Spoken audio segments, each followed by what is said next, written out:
Hello everybody, this is Tim with the Nintendo Dads, and I'm here to do a quick review of SteamWorld Build for the Nintendo Switch. Specifically for that, because that's where I've been playing thanks to our friends at the station in Thunderful. They gave us a code, and I had some time to look at it before this game drops on December 1st. And I don't do reviews like everybody else does because I don't do well with reading off a script or doing off of that. I got feedback, so I'm just going to go off the cuff, essentially. I took some notes. Don't worry, it's not going to be that crazy.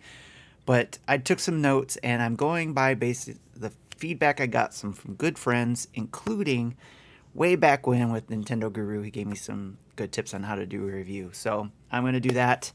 And speaking of the Nintendo Guru, I am really excited about this because it's a SteamWorld game, and that was his jam. SteamWorld games were his jam back in the day, and so this means a lot.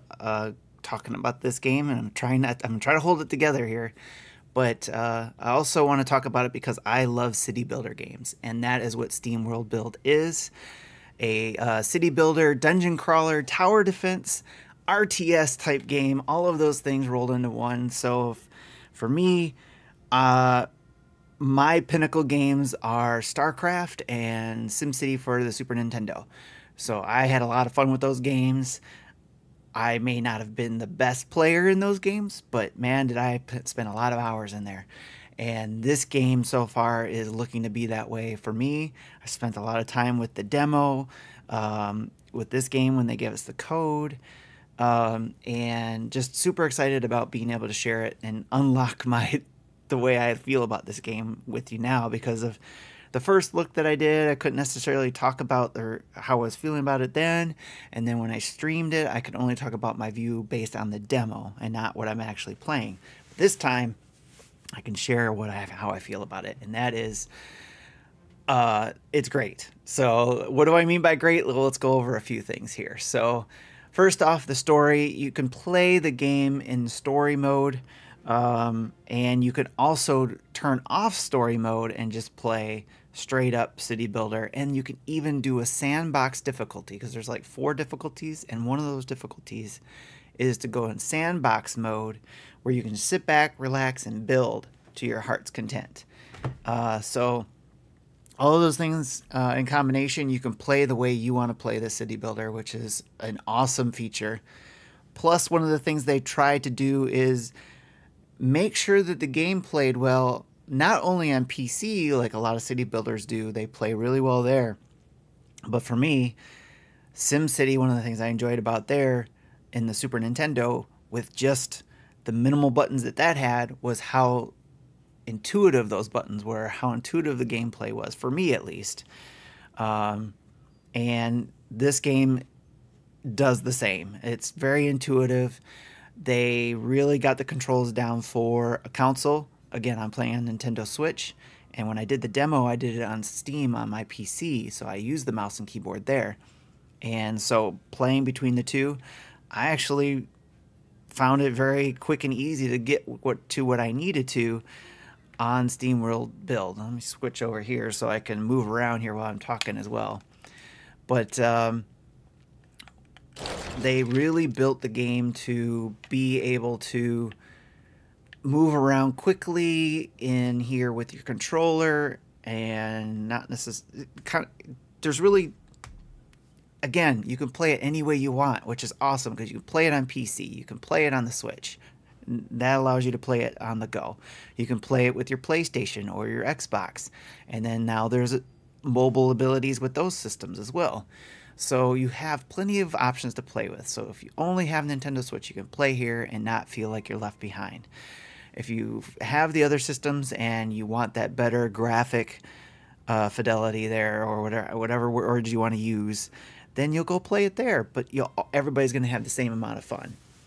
So back to the old school reviews that I used to do, I gave scores in certain areas. So the control, speaking of control, gameplay, I give this a 10. The score of 1 to 10, it's a 10. Same with the fun factor. It is a lot of fun being able to move between building your city in the top level, just like any other city builder, and then moving between your different levels in the mines, and also incorporating a lot of the things that we've learned from SteamWorld environments, worlds, things like that into this one game, like tower defense, going back to way back to their very first game that they did. I think it was on the DSi. They did a tower defense game that a lot of people are wishing will come here, but it is super fantastic game, a lot of fun that I'm having, and especially with the story mode, unlocking things in the story that kind of harken back to, if you're familiar with Dig, some of the things there, and maybe even some of the other games as well. So there might even be Easter eggs in this game that I'm not even picking up on yet. So I'm sure there'll be plenty of people that will be able to give that information as well. So so that's a 10-10, but is there anything else that maybe lowered the score? I would say that we'll go backwards here. Sound and music. I felt very into the game with the sound and the music, especially when I go down to this level here. For whatever reason, mine level 2 music, I'm really digging. So I don't know if you'll be able to hear it or not, but it's got a really good sound to it. So that I gave that a 9. And then, but where the game on the Nintendo Switch has the lowest score is the graphics. And that's to be expected, because when I've seen it compared to how you play in Steam and saw some screenshots of on the other systems, there's a lot more details there that could, you kind of get jealous of. I'll be honest, get jealous of those details and how let me go up the level here. Let's zoom into an area. So there's a lot of details here, don't get me wrong, but there's even more details to be had on the bigger systems, or the systems that have more power. So, but overall, it's back up here so I can see. Like, for example, this is what I wanted to show. So on the Nintendo Switch, minor thing, but on the other systems, you can see the grain in the wood.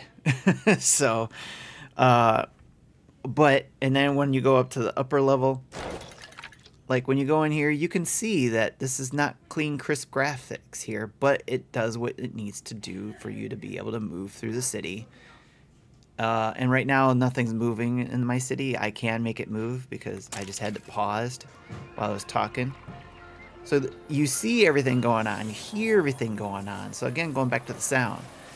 So the details are there when playing in handheld mode. I did play it there. You can see it's a little bit more grainy, it seems like. I don't have the details on what exactly, the difference is between docked or handheld. But I noticed you can tell the difference when you're playing. Like right now I'm docked, obviously, but when I go into handheld mode, things seem a little bit blurrier. So maybe there's a power thing. You never know. But again, I'm still having a blast with it on the Nintendo Switch, and this is where I preferred to play it, is on my Nintendo Switch. So I'm happy to report that I had no problems while playing it. It played great. I've been able to progress through the game, and that's another thing. The game does a really good job of helping you progress through learning all of these things and unlocking certain things, and teaching you when and how to unlock things like the roads, from dirt road to pavement to the next thing, which I have to unlock for scientists, is the maglev road. And then even with the workers, the engineers, the Aristobots, and now the scientists.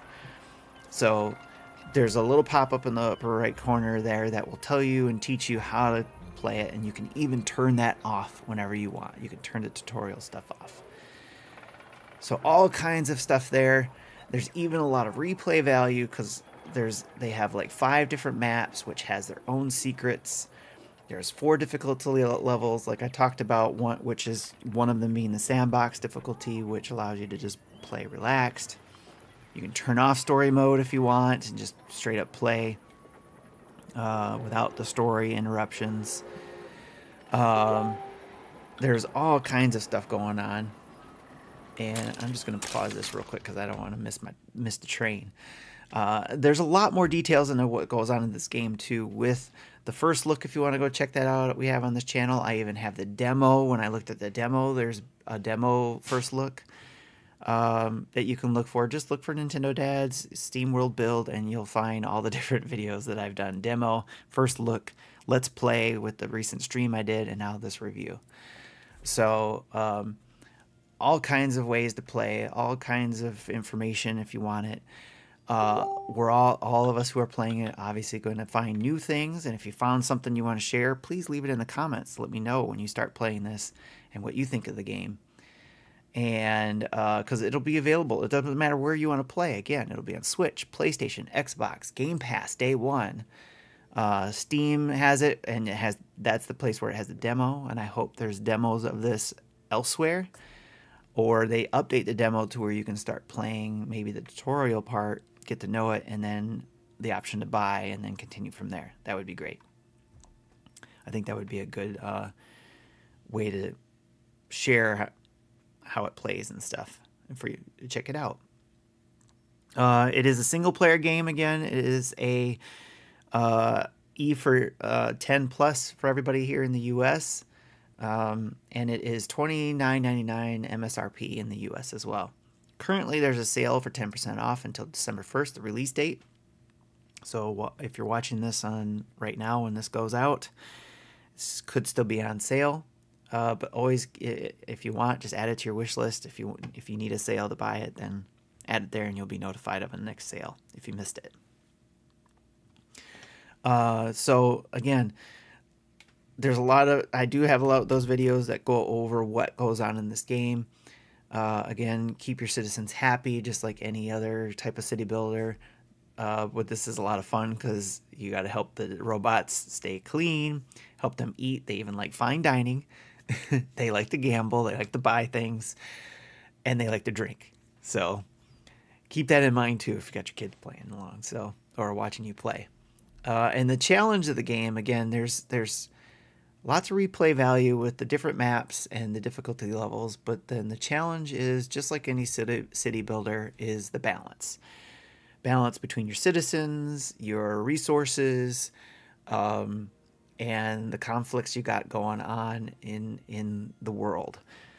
Speaking of conflicts, you will be running into things. This is where the tower defense comes into play, where you have to use items in the mines to help protect your areas. Like for me, in this area, I had things crawling out of this area up here.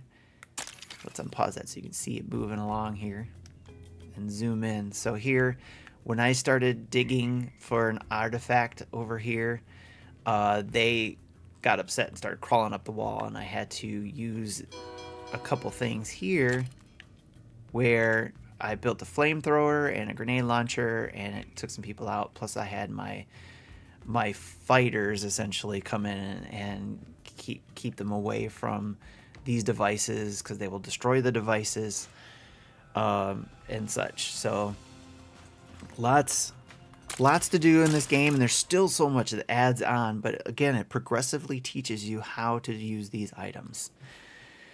I've already gone over the amount of time I wanted to spend doing this review, but I wanted to share all those things with you. Again, I'm super excited about this releasing for not just PC, but also for the consoles. So you get to play it where you like to play your type of city builder games. But I wanted to let you know that gives a 2 thumbs up for, I give it 2 thumbs up for this for sure, for on the console experience. If you have any questions, again, just drop them in the comments. I'll try to answer them as best as I can. Hopefully I didn't miss any of the things I wrote down here for you, but if I had to give it a score, which we don't usually do around here, but if we had to give it a score, and maybe hopefully you'll see this, I would give this a, turn this on here, 9 out of 10. Nintendo Dad's 9 out of 10. No, it's not an 11 out of 10. Not that crazy, but it is a 9 out of 10 for playing on the Nintendo Switch. This is a great city builder game for the Nintendo Switch, and I would even say the other consoles. If it plays anything like it did for me on the Switch, it's just going to look even better. So with that, this is Tim with the Nintendo Dads, and I'll check you later. Bye-bye.